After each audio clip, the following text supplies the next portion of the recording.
Morning children, नमस्कार। आज हम चैप्टर 5 यात्रियों के नज़रिए से कक्षा 12वीं के इतिहास के कुछ प्रश्नों को लेंगे और ये सहायक सामग्री से आज हम लघु प्रश्नोत्तर लेने वाले हैं। इस चैप्टर की भी मैं 2 वीडियो बनाऊंगी। एक बार मैं पुनः आप सब लोगों को बताना चाहती हूँ कि वीडियोस उन बच्चों के लिए बनाए जा रहे हैं जिनके पास समय का अभाव है और वो कम समय में अब अधिक से अधिक अंक बोर्ड की परीक्षाओं में लेना चाहते हैं। तो इन पॉइंट्स को अगर आप बार बार ध्यान से सुनोगे, पढ़ोगे तो आप हिस्ट्री में अच्छे अंक प्राप्त कर सकते हो। तो हम सहायक सामग्री से शुरू करते हैं। ये जो समय है आपका जिसमें इस चैप्टर की बात हो रही है यात्रियों के नज़रिए से, इसमें विभिन्न यात्री भारत में आए हैं और उनके समाज के बारे में क्या समझ है इसको हम पढ़ रहे हैं। और जो समय है आपका वो 10वीं सदी से 17वीं सदी तक का है। ठीक है, 10th सेंचुरी से 17th सेंचुरी तक के हम स्मरणीय बिंदुओं को पढ़ रहे हैं। तो यहाँ पर हम देखते हैं कि जब कोई यात्रा क्यों करता है, महिलाओं और पुरुषों का यात्रा करने के अनेक कारण होते हैं। जैसे कार्य की तलाश में, कुछ लोग काम की तलाश में यात्रा करते हैं, कुछ प्राकृतिक आपदाओं से बचाव के लिए, जैसे कहीं भूकंप आ जाता है, बाढ़ आ जाती है या पेड़ नहीं रहते, खाने पीने की समस्याएं होती है। तो सब प्राकृतिक आपदाएं जब आती है तो उससे बचने के लिए भी लोग इधर उधर यात्रा करते हैं। व्यापारी घूमते हैं व्यापार के सिलसिले में, सैनिक करते हैं युद्ध के सिलसिले में, पुरोहितों और तीर्थ यात्रियों का धर्म के प्रभाव को फैलाने के लिए, धार्मिक पूजा पाठ करने के लिए, इसके रूप में, और फिर साहस की भावना। और कुछ लोग होते हैं सिर्फ एडवेंचर के लिए घूमते हैं। आजकल हम टेलीविज़न पे देखते हैं बहुत सारे लोग एक ट्रैवलर्स अपना डालते हैं कि डिफरेंट कंट्रीज़ में वो गए, वहाँ का समाज कैसा देखा, उनके जो अनुभव उसको साझा करते हैं। तो हम देख सकते हैं कि यहाँ पे कई कारण हैं यात्रा करने के। जैसे कि एक आपका कारण है, यहाँ पर हमने देखा कि एक तो हो गया आपका कार्य की तलाश में, नंबर 2 हो गया प्राकृतिक आपदाओं की तलाश में, फिर व्यापारियों, और फिर पुरोहितों और सैनिकों और तीर्थयात्री, और 7 साहस। तो ये डिफरेंट रीजंस है जिसके वजह से लोग यात्रा करते हैं। अब यहाँ पर हम दूसरा पॉइंट देखेंगे, उपमहाद्वीप में आए यात्रियों द्वारा किए गए सामाजिक विवरण अतीत की जानकारी में सहायक होते हैं। इस महाद्वीप में, जिसकी हम अपने भारत महाद्वीप की बात करें, यहाँ पे जो भी यात्री आए उन्होंने जो भी सामाजिक विवरण दिए, इससे हम अतीत की जानकारी को अच्छे प्रकार से प्राप्त कर सकते हैं, क्योंकि उस समय को हमें जानना है तो उनके लिखे हुए वृत्तांत हमारे काम आते हैं। अब 10वीं से 17वीं शताब्दी में हम देखेंगे तो 3 मुख्य यात्री यहाँ पे भारत में आए थे। तो हम इनको देखते हैं, ये कौन कौन है। एक है अल-बरूनी, दूसरा है इब्न बतूता और तीसरा है फ्रांसवा बर्नियर। अल-बरूनी 11वीं शताब्दी में भारत में आया था, 10 से 17वीं की हम बात कर रहे हैं, और इनका जन्म स्थान था उज्बेकिस्तान, ख्वारिज़म में। और इन्होंने ग्रंथ लिखा है किताब-ए-उल-हिंद, और इनकी ग्रंथ की जो भाषा है किताब-ए-उल-हिंद अरबी में लिखा गया है। तो ये सारे 1 मार्कर क्वेश्चंस में आपके आ सकते हैं। अल-बरूनी कब आया था? 11वीं शताब्दी में आया था। उनका जन्म स्थान क्या था? उन्होंने कौन सी पुस्तक लिखी? उस पुस्तक में ग्रंथ का पुस्तक किस माध्यम में लिखी गई है? इसी प्रकार इब्न बतूता को आप देखते हैं तो ये 14वीं शताब्दी में आए थे, 14th सेंचुरी में। ये मोरक्को के रहने वाले थे। इनका जन्म स्थान था मोरक्को, जो कि अफ्रीका महाद्वीप में पड़ता है। और इनका जो ग्रंथ है वो रिहला है, और ये भी अरबी भाषा में ही लिखा गया है। फिर फ्रांसवा बर्नियर आए थे 17वीं शताब्दी में। ये फ्रांस के रहने वाले थे, फ्रांस में इनका जन्म हुआ था। इन्होंने travels in the Mughal empire लिखी है। 17वीं शताब्दी के आसपास मुगल एम्पायर था, और ये फ्रेंच भाषा में लिखी गई है। तो ये तीनों आपको टेबल अच्छे से याद होने चाहिए। ये हमारा क्वेश्चन उसमें आ सकता है, 1 मार्कर क्वेश्चंस में ये हमारे प्रश्न बन सकते हैं। अल-बरूनी को भारत में अनेक अवरोधों का सामना करना पड़ा। अब ये भी प्रश्न कई बार आता है कि अल-बरूनी को भारत में क्यों अवरोधों का सामना करना पड़ा, क्या क्या प्रॉब्लम्स उसको आई। जैसे संस्कृत भाषा से वो परिचित नहीं था, एक तो संस्कृत नहीं आती थी, और हमारे देश में, हमारे देश को जानने के लिए बहुत सारे ग्रंथ संस्कृत में, रचनाएँ संस्कृत में हैं। तो संस्कृत जिस भाषा को जिसको आएगी वो अच्छे से भारत को समझ सकेगा। तो एक प्रॉब्लम तो उनको ये थी, संस्कृत भाषा नहीं आती थी। दूसरा, धार्मिक अवस्था भी अल-बरूनी की, क्योंकि उज्बेकिस्तान के रहने वाले थे, तो और यहाँ पे धार्मिक अवस्था, यहाँ पे लोग, अधिकतर लोग हिंदू हैं, और प्रथा में भिन्नताएं थी। यहाँ पे अलग अलग देशों की अलग अलग प्रथा होती है, जाति व्यवस्था थी यहाँ पे, और कुछ अभिमान की वजह से भी वो, इन अवरोधों की वजह से वो बहुत सारी चीज़ों को भारत देश में समझ नहीं सका। तो ये इसके अवरोध हुए, इसका एक प्रश्न बन सकता है। 5वां पॉइंट हम पढ़ेंगे, अल-बरूनी का आधुनिक उज्बेकिस्तान में जन्म हुआ। अभी हमने पीछे पढ़ा था, वह कई भाषाओं का ज्ञाता था, जिसमें सीरियाई, फारसी, हिब्रू और संस्कृत भाषा शामिल थी। ठीक है, अल-बरूनी का उज्बेकिस्तान में जन्म हुआ है। संस्कृत भाषा से वो इतना परिचित नहीं था, बाद में उन्होंने संस्कृत भाषा सीखी है। उज्बेकिस्तान में जन्म हुआ। उन्होंने सीरियाई, फारसी, हिब्रू और संस्कृत भाषा को ज्ञान में प्राप्त किया। 1017 में सुल्तान महमूद अल-बरूनी को अपने साथ गजनी ले गए। इस समय में उनके जो सुल्तान थे अल-बरूनी के, वो उनको गजनी लेके चले गए। अल-बरूनी का जन्म 973 ईस्वी में हुआ। इब्न बतूता ने भारतीय शहरों का जीवंत विवरण किया है। ये प्रश्न आएगा भारतीय शहरों के बारे में किसने विवरण किया है, तो इसे इब्न बतूता का नाम होगा। अभी तक हमने अल-बरूनी के बारे में ऊपर 3 पॉइंट से अल-बरूनी के पढ़े। उन्होंने भारतीय शहर के बारे में क्या बताया इब्न बतूता ने, और इब्न बतूता हमने क्या पढ़ा, 14वीं शताब्दी में आए थे, मोरक्को में जन्म हुआ था। रिहला उन्होंने ग्रंथ लिखा है, किताब लिखी है, और ये अरबी भाषा में लिखी गई है। तो जब वे भारत में आए हैं, उन्होंने भीड़ भाड़ वाली सड़कों का वर्णन किया है, चमक दमक वाले बाजार का वर्णन किया है, बाजार आर्थिक गतिविधियों के केंद्र का वर्णन किया है, डाक व्यवस्था का वर्णन किया है कि डाक व्यवस्था होती थी, इधर से उधर पत्र भेजे जाते थे। दिल्ली और दौलताबाद का वर्णन किया है। पान और नारियल ने इब्न बतूता को आश्चर्यचकित कर दिया। तो पान और नारियल का भी 1 मार्क का कई बार क्वेश्चन आता है कि पान और नारियल से कौन प्रभावित हुआ, इब्न बतूता प्रभावित हुआ। उसने दास दासियों के विषय में भी लिखा है कि दासों को किस तरह से क्रय विक्रय किया जाता था, खरीदा बेचा जाता था। इब्न बतूता के विवरण के अनुसार उस काल में सुरक्षा व्यवस्था समुचित नहीं थी। ये बोल रहे कि सुरक्षा व्यवस्था इतनी अच्छी नहीं थी। बर्नियर के अनुसार भारत में एक निजी भू स्वामित्व का अभाव था। वो ये बोलते कि भारत में जो भू स्वामित्व था, यानी ज़मीन जो थी, वो किसी एक पर्सन की नहीं थी, निजी नहीं थी, प्राइवेट नहीं थी, जिससे बेहतर भूधारक वर्ग का उदय न हो सका। निजी भू स्वामित्व नहीं था, ये यानी किसी प्राइवेट लोगों की भूमि पर कंट्रोल नहीं था। जैसे आप आज आपके अपने घर है, तो वो आपका अपना खुद का घर है, प्राइवेट घर माना जाएगा ना, आपका अपना भूमि पर स्वामित्व है। तो बर्नियर कह रहे कि उस वक्त निजी भू स्वामित्व नहीं था, जिसकी वजह से भूधारक वर्ग का उदय न हो सका। इसलिए जो भूमि को धारण करने वाले लोग थे, उनका उदय न हो सका। बर्नियर ने बोला है कि भारत में मध्यम वर्ग के लोग नहीं थे। बर्नियर इस बात को बोलता है कि ये भी प्रश्न आता है कि किसने कहा कि भारत में मध्य वर्ग के लोग नहीं थे। बर्नियर ने कहा था। ये 17वीं शताब्दी में भारत आया था और ये फ्रांस का रहने वाला था। फ्रेंच भाषा में इसने travels in the Mughal empire पुस्तक लिखी है। इसने सती प्रथा का भी वर्णन किया है, दास दासियों का वर्णन किया है इब्न बतूता ने, और सती प्रथा का वर्णन किया है बर्नियर ने। फ्रांसवा बर्नियर एक चिकित्सक थे, एक राजनीतिज्ञ थे, एक दार्शनिक थे और इतिहासकार भी थे। बर्नियर ने पूर्व और पश्चिम की तुलना की है। इन्होंने अपने ग्रंथ में बहुत बार पूर्व और पश्चिम की तुलना की है। ठीक है, इन प्रश्नों को, इन पॉइंट्स को ध्यान से सुनेंगे तो अनेक 1 मार्कर क्वेश्चंस आप कर पाओगे इस चैप्टर से। अब हम कुछ 2 मार्कर क्वेश्चन लेते हैं, लघु उत्तरीय प्रश्न। प्रसिद्ध यूरोपीय लेखक दुआते बरबोसा का यात्रा वृत्तांत किसके संदर्भ में है? इस नाम को याद कर लीजिए, दुआते बरबोसा। दुआते बरबोसा ने अपनी यात्रा लिखी है, किसके संदर्भ में लिखी है? ये यूरोप के रहने वाले हैं। इन्होंने दक्षिण भारत के व्यापार और समाज का वृत्तांत लिखा है। दुआते बरबोसा ने दक्षिण भारत में कैसा व्यापार होता था, कैसा समाज होता था, इसका वर्णन उन्होंने अपनी किताब में किया है। तो लघु उत्तर प्रश्न 2 अंक के प्रश्न हैं। इब्न बतूता ने डाक प्रणाली के विषय में क्या लिखा है? अब इब्न बतूता ने डाक प्रणाली के बारे में लिखा है। इन्होंने क्या लिखा है? इन्होंने लिखा है 2 प्रकार की डाक प्रणाली होती थी। एक अश्व डाक व्यवस्था, यानी कि घोड़े का इस्तेमाल करते थे, और एक पैदल डाक व्यवस्था, यानी पैदल जाते थे, यानी घोड़े पर और पैदल पर, अश्व डाक व्यवस्था और पैदल डाक व्यवस्था। तीसरा प्रश्न है, भारतीय समाज को समझने के लिए अल-बरूनी ने किन स्रोतों का सहारा लिया? तो अब हम देखेंगे, अल-बरूनी के बारे में पढ़ते हैं। अल-बरूनी कौन थे? अल-बरूनी जो थे वो 11वीं शताब्दी में भारत आए थे। इन्होंने अरबी भाषा में पुस्तक लिखी है, किताबे उल हिंद। ठीक है, तो अब इन्होंने भारतीय समाज को समझने के लिए संस्कृत में रचित खगोल विज्ञान को पढ़ा। इनको भारत को समझना था, तो उन्होंने संस्कृत भाषा को सीखा और वहाँ रचित खगोल विज्ञान को पढ़ा, गणित को पढ़ा, दर्शन शास्त्र को पढ़ा। तो संस्कृत भाषा सीख के यहाँ का खगोल विज्ञान, गणित और दर्शन शास्त्र समझ के इन्होंने भारतीय समाज को समझने का प्रयास किया। तो ये उनके स्रोत हो गए। इनको सारी इन्फॉर्मेशन कहाँ से मिली? इन सब चीज़ों से मिली। किसको? अल-बरूनी को। उसके बाद चौथा प्रश्न है, फ्रांसवा बर्नियर कौन था? वे भारत कब और क्यों आया?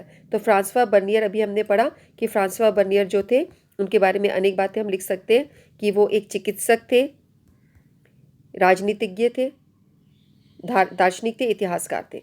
ठीक है, अब ये भारत में क्यों आए, ये सब इनके विषय में आंसर हो सकता है। ये फ्रांस के रहने वाले थे और भारत में यात्रा करने आए। 17वीं शताब्दी में आए। कब आए भारत? 17वीं शताब्दी में आए। क्यों आए? मुगल साम्राज्य में अवसर की तलाश में। ये कुछ यहाँ पे अपने लिए काम चाहते थे। ठीक है, तो अब हम देखते हैं कुछ और है यहाँ पर। ओके, फ्रांसवा बर्नियर ने भू स्वामित्व के विषय में क्या लिखा है। तो भू स्वामित्व के बारे में फ्रांसवा बर्नियर ने बोला कि भाई जो भू स्वामित्व है वो निजी नहीं है। उन्होंने ये बोला था भू स्वामित्व निजी नहीं है बर्नियर ने, और इसकी वजह से भूधारकों का उदय नहीं हो सका है। सारा राज्य जो है वो ही भू का स्वामित्व रखता है, यानी राज्य ही भूमि का स्वामित्व रखता है। ये इन्होंने मुगल साम्राज्य में आए थे उस वक्त ये लिखा। बर्नियर के विवरणों से 8वीं शताब्दी के पश्चिमी विचार को किस प्रकार प्रभावित किया। बर्नियर ने जब भी ये पूर्व पश्चिम की तुलना की, उन्होंने बोला हमारी सती प्रथा के बारे में बोला, उन्होंने भू स्वामित्व के बारे में बोला, उन्होंने बोला कोई मध्य वर्ग नहीं था। तो इसकी वजह से बहुत सारे पश्चिम विचारक थे जैसे कि मॉन्टेस्क्यू, कार्ल मार्क्स, उनके विचारों पर बहुत प्रभाव पड़ा है। उन्होंने भारतीय समाज को देखते हुए इन्होंने सोचा है कि समाज कैसा था, सामंतवादी समाज था, ग्रामीण समुदायों का समाज था, सामंतवाद उन पे नियंत्रण रखता था। और मॉन्टेस्क्यू ने जो भी निरंकुश प्राच्यवाद का सिद्धांत किया है ये सब इनकी वजह से किया, इनके विवरणों को पढ़ के, क्योंकि यूरोप ने भारत को बर्नियर के विवरणों के द्वारा ही जाना। बर्नियर ने जैसा भारत को दिखाया उसी प्रकार से मॉन्टेस्क्यू, कार्ल मार्क्स, उनके विचारों में भारत की जो झलक है इनके विचारों की वजह से इन्होंने जो लिखा। बर्नियर अपने विवरणों में यूरोपीय शासकों को क्या चेतावनी देता है। वो यूरोपीय शासकों को ये चेतावनी देता है कि यहाँ पे कोई मध्य वर्ग नहीं है, यहाँ पे निरंकुशता है, हाँ, और यहाँ पे भूमि का स्वामित्व राज्य रखता है, और जब तक अधिशेष की आपूर्ति होती रहती है तभी तक स्वायत्तता का सम्मान होता है। जब तक अधिशेष मिलता रहेगा, लगान मिलता रहेगा, तब भी स्वायत्तता का सम्मान होगा। इसके बाद 8 मार्क के क्वेश्चन है, इसको हम बाद में लेंगे। अब हम कुछ शॉर्ट क्वेश्चंस लेते हैं। इब्न बतूता को नारी दासों के बारे में कोई एक विचार लिखिए। इब्न बतूता ने दासों के बारे में लिखा है। अब इन्होंने क्या लिखा है। इब्न बतूता कहता है कि दासियों को अमीरों पर नज़र रखने के लिए नियुक्त करा जाता था, कि दासियों के एक काम ये भी दिया जाता था कि उन पर नज़रें रखने के लिए, अमीरों पर नज़र रखने के लिए नियुक्त किया जाता था। एक विचार हमने प्रस्तुत किया। अल बरूनी को संस्कृतवादी परंपरा को समझने में भाषा का अवरोध क्यों लगी। संस्कृत, अरबी और फारसी से इतनी भिन्न थी कि विचारों और सिद्धांतों को एक भाषा से दूसरी भाषा में अनुवादित करना सरल नहीं था, क्योंकि अल बरूनी को अरबी आती थी और फारसी आती थी। अरबी और फारसी को जानने वाले संस्कृत जब पढ़ रहे तो इनकी भाषा में इतनी विभिन्नता थी कि विचार और सिद्धांत को वो अनुवाद करना उनके लिए मुश्किल हो रहा था, इसलिए उनको भाषा अवरोध हुआ। अल बरूनी का जन्म कहाँ हुआ है। इनका ख्वारिज़म में हुआ है, उज्बेकिस्तान में 973 में। उदाहरण देकर दर्शाइए कि भारतीय सूती वस्त्रों की मांग पश्चिम व दक्षिण एशिया में बहुत अधिक क्यों थी। भारतीय कपड़े, विशेष रूप से सूती कपड़ों की मांग बहुत ज़्यादा थी क्योंकि भारत इसके उत्पादन का एक बड़ा केंद्र था और अच्छी गुणवत्ता के सूती वस्त्र यहाँ उपलब्ध थे।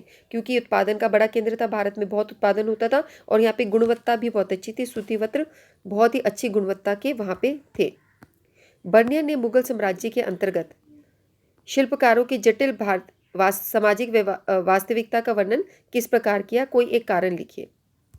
तो हम देखते हैं बर्नियर ने जब शिल्पकारों के बारे में क्या लिखा है। बर्नियर ने लिखा भू स्वामित्व राज्य का होता था, मध्य वर्ग नहीं थे, सती प्रथा का उल्लंघन किया। उसके अलावा उन्होंने शिल्पकारों के बारे में क्या लिखा है। शिल्पकारों के पास अपने उत्पादों को बेहतर बनाने का कोई प्रोत्साहन नहीं था।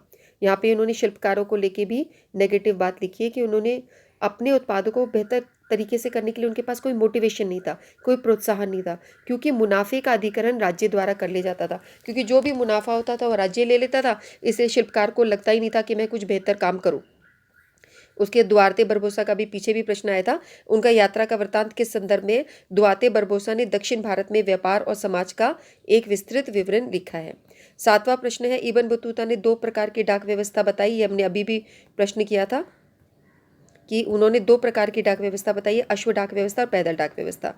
मार्को पोलो कौन था। मार्को पोलो इटली का यात्री था, व्यापारी था, खोज करता था। मार्को पोलो का आपने बहुत नाम सुना होगा, 1 मार्क क्वेश्चन आ सकता है। ये इटली का यात्री था और व्यापारी था और खोज करता भी था, व्यापार भी करता था और न्यू न्यू चीज़ें खोजना भी इसका काम था। बर्नियर का शिविर नगर से क्या अभिप्राय था। तो बर्नियर का शिविर नगर से अभिप्राय ये था, बर्नियर मुगल कालनी शहरों को शिविर नगर कहता था। जो भी मुगल काल में जो शहर बन रहे हैं वो बोलता था ये शिविर है, इस प्रकार से बोलता था। वो ये कहता था कि इनका ये नगर वो हैं जो बस राजा के सामने बनते हैं। उसका आशय उन नगरों से था जो अपना अस्तित्व बने रहने के लिए राजकीय शिविर पर निर्भर थे, कि इनका ये जो बने रहने के लिए इनको राजकीय शिविर, राजा आएंगे तब थोड़ी देर के लिए बाजार बन जाता था, थोड़ी देर के लिए सब दुकानें खुल जाती थी जहाँ राजा की विजिट होती थी। तो वो बोलता है कि मुगल कानी शहर जो है शिविर नगर है, कि राजा जितनी देर के लिए आ रहे हैं तो राजकीय शिविर पर निर्भर करते थे। ठीक है, ये बर्नियर ने बोला है। तो बर्नियर ने मुगलकालीन समय के समय में जो भी विवरण है वो सब बर्नियर के द्वारा किए गए हैं, जो कि फ्रांस का रहने वाला था। इब्न बतूता ने भारत आने से पूर्व किन किन देशों की यात्रा की? इब्न बतूता जब भारत आया, ये 11वीं शताब्दी में आया, तो इसने भारत आने से पूर्व मक्का की तीर्थ यात्रा की थी, सीरिया की थी, इराक की, फारस की, यमन की, ओमान की और पूर्व अफ्रीका के कई तटीय व्यापारिक बंदरगाहों की यात्रा इसने करी थी। अब 1 मार्कर के कुछ और क्वेश्चंस हम लेते हैं। 17वीं शताब्दी में निम्न में से कौन सा यूरोपीय यात्री भारतीय उपमहाद्वीप में आया? तो अभी हमने पढ़ा है कि 17वीं शताब्दी में बर्नियर आया था, बर्नियर। ठीक है, अबुल फजल का नाम आपने पढ़ा नहीं, अल बरबुनी पहले नंबर पे आया, 10वीं शताब्दी में इब्न बतूता आया है हमारे पास 14 सेंचुरी में, और फिर बर्नियर आया 17वीं शताब्दी में। रिहला के अनुसार, अब रिहला किसने लिखी थी? इब्न बतूता ने। उपमहाद्वीप का सबसे बड़ा शहर था, रिहला के अनुसार उपमहाद्वीप का सबसे बड़ा शहर क्या था? सूरत, दिल्ली, दौलताबाद, आगरा। तो दिल्ली था उपमहाद्वीप का सबसे बड़ा शहर। उसके बाद 13वां प्रश्न देखते हैं। 10वीं से 17वीं शताब्दी के बीच लोग किन उद्देश्यों से प्रेरित होकर यात्राएं करते थे? तो हमने देखा यात्राएं हुई थी, अभी हमने स्टार्टिंग में जब ये चैप्टर शुरू किया था तो यात्राओं के कारण पढ़े थे 7। तो लोग किन किन चीज़ों पे यात्राएं करते थे, किन उद्देश्यों से प्रेरित होकर यात्राएं करते थे 10वीं से 17वीं शताब्दी के दौरान? कार्य की तलाश में, साहस की भावना से प्रेरित होकर, व्यापारी, सैनिक, पुरोहित और तीर्थ यात्रियों के रूप में, उपरोक्त सभी। तो हमने देखा ये सारे कारण थे जिसकी वजह से लोग यात्रा करते, कुछ काम की तलाश में, कुछ साहस से, कुछ व्यापारी व्यापार करने के लिए, सैनिक कार्यों से, युद्ध करने के लिए, पुरोहित तीर्थ यात्रियों के रूप में। तो ये सभी ऊपर के सभी कारण इसमें आएंगे। बर्नियर का विवरण उपमहाद्वीप की कौन सी जटिल सामाजिक सच्चाई की ओर इशारा करता है? तो बर्नियर जो है उसने पूर्व और पश्चिम की बहुत बार तुलना करी है, और वो कौन सी जटिल सामाजिक सच्चाई के बारे में बात करते हैं। यद्यपि शिल्पकारों को अपने उत्पादों को बेहतर बनाने के लिए राज्य द्वारा कोई प्रोत्साहन नहीं था, तथापि पूरे विश्व में भारतीय उत्पादों की बहुत मांग थी। उसने शिल्पकारों को बोला है कि उसको कोई प्रोत्साहन नहीं था राज्य के द्वारा, लेकिन फिर भी उनके प्रोडक्ट इतने अच्छे होते थे कि भारतीय उत्पादों की मांग बहुत ज़्यादा होती थी। दूसरा, उपमहाद्वीप के शहर भी विनष्ट और खराब हवा से दूषित थे। ये उसने ऐसा कोई विवरण नहीं किया। भारत के मध्य की स्थिति के लोग नहीं थे, ये बात भी सही है कि मध्य स्थिति के लोग नहीं थे, लेकिन जटिल सामाजिक सच्चाई जो है वो शिल्पकारों के बारे में। आप ये देखिए, ये भी उन्होंने बोला है, उपरोक्त में से कोई नहीं। तो आप ये देखेंगे कि उन्होंने जो जटिल सामाजिक सच्चाई आप पॉइंट लेंगे तो वो शिल्पकारों को लेकर है। अभी ये प्रश्न हमने ऊपर भी किया था, तो इसका उत्तर आ जाएगा क। अल बरूनी की कृति किताब-उल हिंद के संबंध में कौन सा कथन असत्य है? किताब-उल हिंद को जब हम देखते हैं तो कौन सा कथन उसमें नहीं है? इसकी भाषा सरल और स्पष्ट है, ठीक है। इसके भारतीय धर्म, दर्शन, त्योहारों, खगोल विज्ञान, कीमिया, मूर्तिकला आदि के विषय में जानकारी दी गई है। तो अल बरूनी सबके विषय में जानकारी देता था जब उसकी पुस्तक पढ़ते हैं, और सरल और स्पष्ट भी है। ये फारसी भाषा में लिखी गई है, यही बात गलत है, ये अरबी भाषा में लिखी गई है। हम देखते हैं कि ये जो भाषा है इसकी अरबी भाषा। तो हम देख रहे हैं कि एक पॉइंट और है कि ये इस पे 80 अध्याय में लिखा गया, ये भी ठीक है। तो फारसी भाषा वाला पॉइंट जो है अरबी होना चाहिए। तो कौन सा कथन असत्य है? ये वाला, फारसी भाषा की जगह अरबी भाषा होता तो करेक्ट होता। उसका उत्तर आएगा ग। इब्न बतूता के संबंध में कौन सा कथन सत्य है?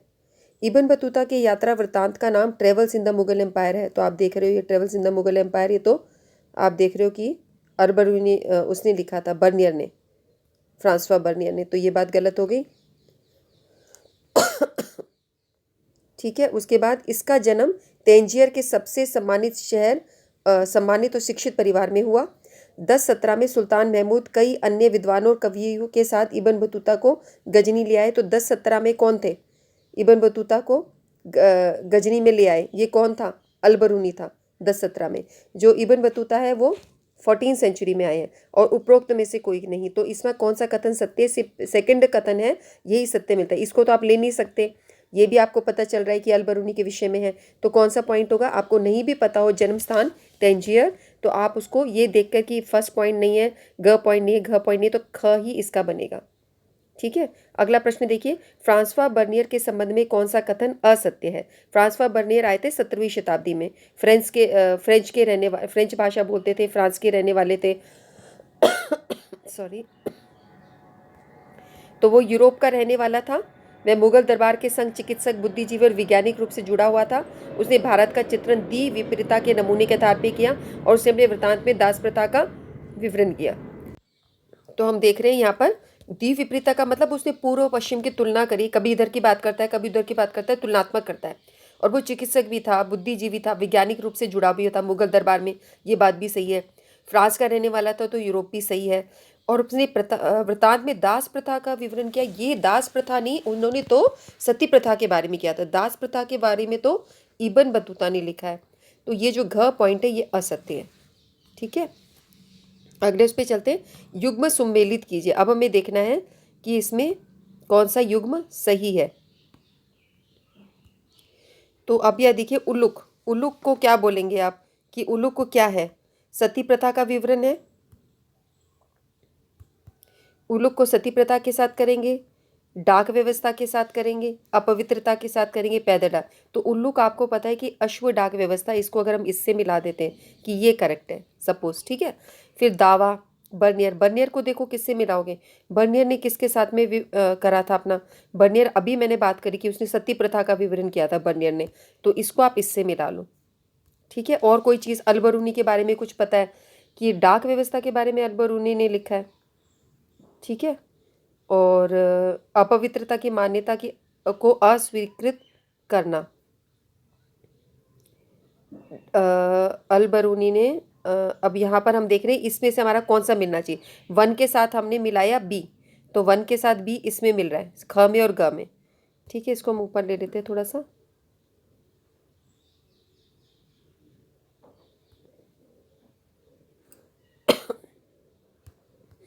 वन के साथ भी ये ख होगा या ग होगा। सेकंड के साथ जो हमने सेकंड को मिलान नहीं किया था, हमने बर्नियर को करा है ए के साथ में, तो थर्ड के ए के साथ में, तो ये वाला जो पॉइंट है ये हमारा सबसे ज़्यादा मैच कर रहा है, सी वाला।